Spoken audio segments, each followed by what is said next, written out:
Okay, we are on Chu Ju'sHouse, chapter 6.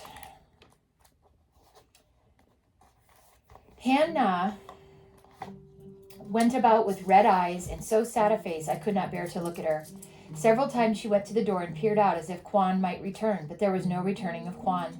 She rolled up Kwan's mattress and put it away, but she left his bowl on the table, and there it stayed, a small bit of him, day after day. In spite of her sadness, she let none of her tears fall onto the rice seedlings. Hannah was up early in the morning, and by daybreak we were in the paddy attacking the weeds that grew faster than the rice, and, had we not pulled them out, would have choked the rice to its death. Early in the mornings a mist hung over the paddy, so wading into the paddy was like wading into the clouds. Then the sun punished us. The only shade was the 2 moving circles made by our hats.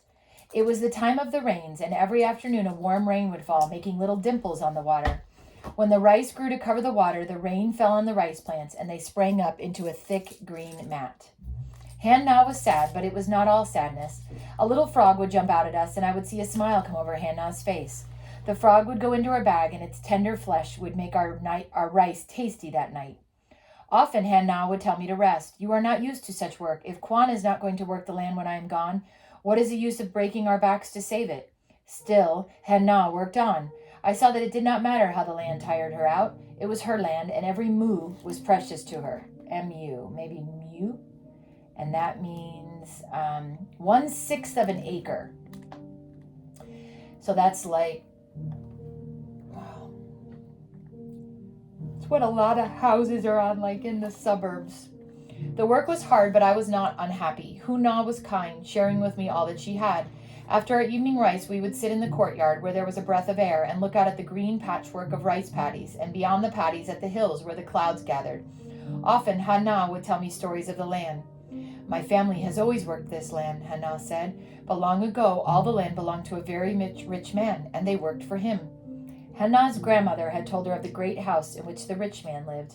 The women were dressed in their finest silks, and around their necks hung jade and pearls, Hannah said. Their feet were cruelly turned back on themselves and bound until they were no larger than a child's hand. That was called foot binding. They could only totter about and had to be carried everywhere.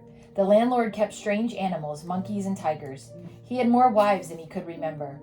The revolution took the land from him, but not before putting him and his whole family to death.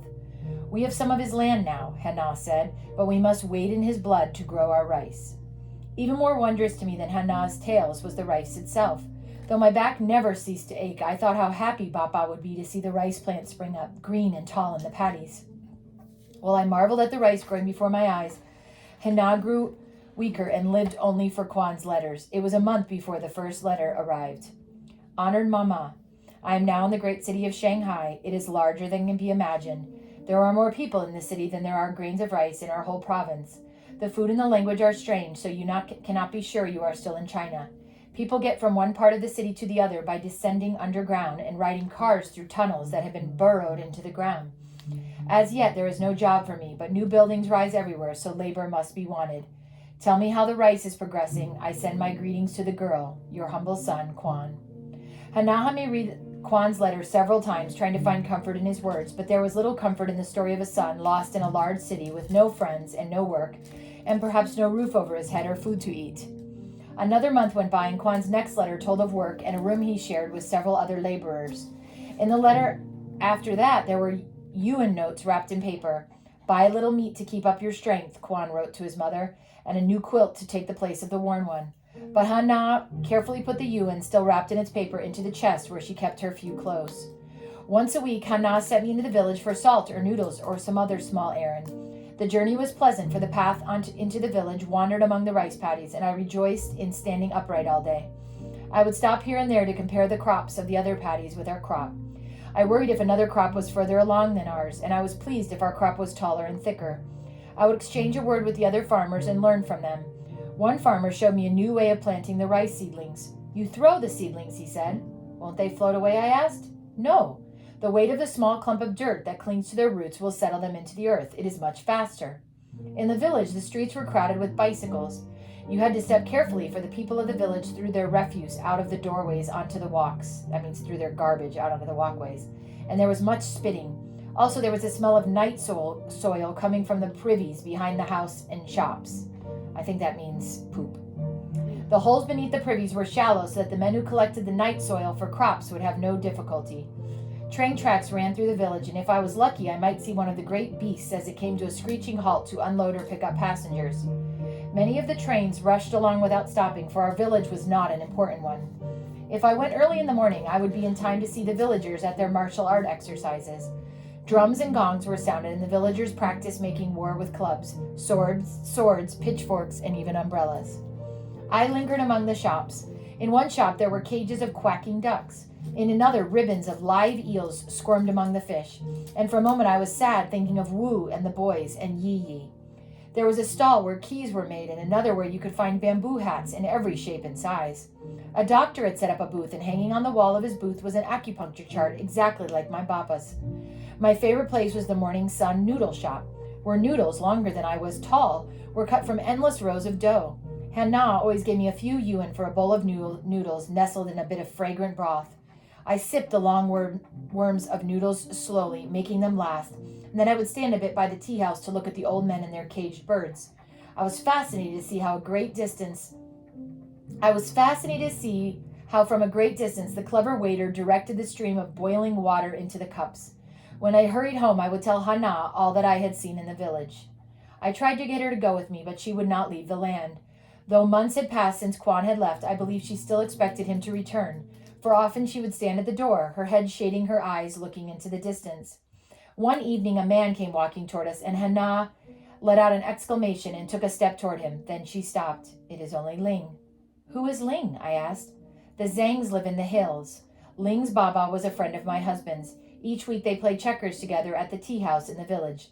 It is the Zhang's water buffalo who plows our paddy each spring. Ling is a good boy, but he is a boy who will do what he wants. His Baba raises wheat, but Ling goes his own way." As Ling came closer, I saw that he was young, perhaps not yet 20. He was as long and thin as a noodle. A wing of black hair fell over his eyes. He wore glasses, but behind the glasses his eyes were bright and questioning. He bowed to Hannah and looked at me with surprise. "Papa said there was talk in the village that Quan had left to work in the city," he said. "My parents wondered how you managed the paddy on your own." All the while he spoke, he looked at me as if he were trying to find a reason for my being there. "What they say is true. He left in the middle of the 4th moon. We have letters from him." In a proud voice, Hannah said, "And money." Seeing that Ling was still staring at me, she said, "This is Chu Ju. She came as Quan left. She takes his place in the paddy." Hannah gave me a sad smile. "She is my son now." Ling grinned at me in a friendly way, showing no surprise that I should appear to take Quan's place. He thrust a basket at Hannah. "Baba sent this." The basket held a heavy bag of flour for noodles and 5 perfect peaches. In a proud voice, Ling said, "The peaches are mine." "Your young trees have fruit already?" "Yes, and plums are there as well." His smile nearly filled his whole face. "Next year I will have fruit to take into the village to sell." "Will you drink tea with us?" Hannah asked. Ling shook his head. "Thank you. I must return." He looked in the direction of the paddy. "You have no fish in your paddy yet?" "Fish in the rice paddy," Hannah laughed. "What nonsense is that?" Ling's smile was gone, and he looked very earnest. "No, it's not nonsense. I told Quan. When I was getting my own pamphlet on raising fruit, I saw one on raising fish. It said the agriculture agent will give you fingerlings, and the tiny fish will grow into carp. The carp will eat the weeds. Then you can harvest the fish as well as the rice." He spoke as if he were reading from a pamphlet. "Pamphlet." Hannah shook her head. "Those fish swim in your pamphlet. In the paddy they would never swim." I liked the idea of the little fish swimming among us in the paddy eating the weeds. "Where can you get the tiny fish for the paddy?" I asked. Ling, who had looked unhappy at Hannah's scorn, now smiled again. "In the village there is a government office. They got me my little trees, and they could get you tiny fish, but it must be done in the early spring before the rice shoots are planted." Ling bowed to us and hurried away toward the hills. "He is a good boy," Hannah said, just as polite, like respectful. "But from the time he was a little boy, he had his nose in one of his pamphlets. What good can come from that?" I looked at the 5 perfect peaches and thought if he had found the way to make such peaches in a pamphlet, that was surely good. The rice had flowered, and now the grains fattened and turned to gold. "In another week we will harvest," Hannah said. But before we could harvest the grains, the starlings came. As we walked to the paddy, we saw the sky was dark with the birds. Their hoarse shrieks pierced my ears and rattled my brain. Hannah ran at them, striking left and right with her hoe. They will destroy us, she wailed. We must have a scarecrow, I said, remembering the scarecrow that was so frightening to me in our garden at home. We took some old clothes Kwan had left behind and stuffed them with paddy straw. On the scarecrow's head we put Hana's old bamboo hat. At the sight of the scarecrow, most of the starlings flew off, but a few perched on the scarecrow. So Hana and I took turns staying in the paddy in the early evenings when the birds fed. As I sat alone at the edge of the paddy, ready to strike out with my hoe, the scarecrow reminded me so of my home that it was all I could do not to make my way down the path and begin the journey that would take me back. It was hard to remember now what Hua looked like and how she had felt in my arms. She would be 3 years old and walking. I tried to imagine what Mama and Papa would say if I returned.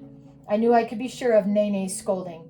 Hana was kind to me, and hard as the work was, I was happy helping to make the rice grow.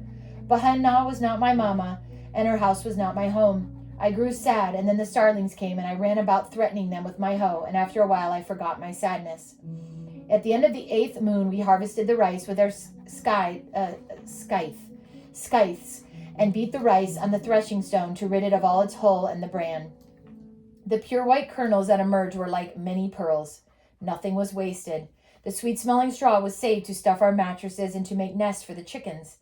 The bran that covered the white kennels was given to the zangs to feed the water buffalo, who would plow our land for the next crop of rice. We measured out enough rice to feed us.